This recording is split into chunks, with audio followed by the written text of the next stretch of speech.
एक बार की बात है, एक सुंदर घास के मैदान में मधुमक्खियों का एक झुंड रहता था। घास का मैदान रंग बिरंगे फूलों से भरा हुआ था और मधुमक्खियां उनसे अमृत और पराग इकट्ठा करने में व्यस्त थीं। रानी मधुमक्खी कॉलोनी पर शासन करती थी और उसके वफादार कार्यकर्ता उसके हर आदेश का पालन करते थे। वे सभी बहुत मेहनती मधुमक्खियां थीं और उन्होंने अपने दिन का एक भी पल बर्बाद नहीं किया।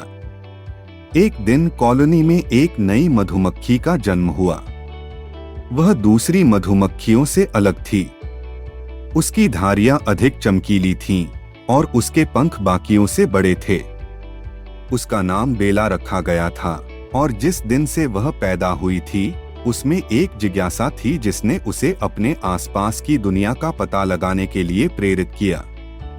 बेला की जिज्ञासा ने उसे कॉलोनी से दूर और दूर भटकने के लिए प्रेरित किया। उसने नए फूल और नई महक खोजी जो उसने पहले कभी अनुभव नहीं की थी। जैसे जैसे उसने खोजबीन की, उसने दुनिया और उसमें रहने वाले अन्य प्राणियों के बारे में और अधिक सीखा। रानी मधुमक्खी बेला की आभारी थी और उसे उसकी बहादुरी के लिए पुरस्कृत करने का वादा किया। बेला ने अपनी दयालुता के बदले में कुछ भी उम्मीद नहीं की थी, लेकिन वह अपनी रानी की मदद करने के लिए सम्मानित महसूस कर रही थी।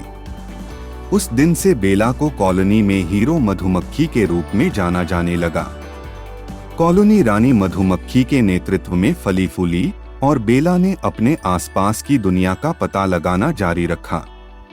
उसने जाना कि अमृत और पराग को इकट्ठा करने के अलावा जीवन में और भी बहुत कुछ है। उसने बहादुरी, दया और वफादारी के महत्व की खोज की और वह जानती थी कि ये गुण उसे जीवन में सफल होने में मदद करेंगे।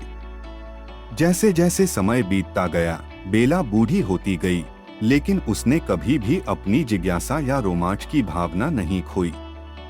वह कॉलोनी में सभी मधुमक्खियों के लिए एक प्रेरणा बनी रही और एक किंवदंती बन गई जो पीढ़ियों से चली आ रही थी।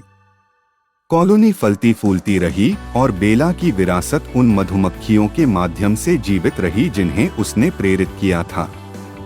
और इसलिए बेला की कहानी हीरो मधुमक्खी, बहादुरी, साहस और सही के लिए खड़े होने के महत्व की कहानी बन गई। इसने दिखाया कि सबसे छोटे जीव भी दुनिया में एक बड़ा बदलाव ला सकते हैं और यह कि दया और वफादारी ऐसे गुण हैं जिनका जश्न मनाया जाना चाहिए और उन्हें संजोया जाना चाहिए।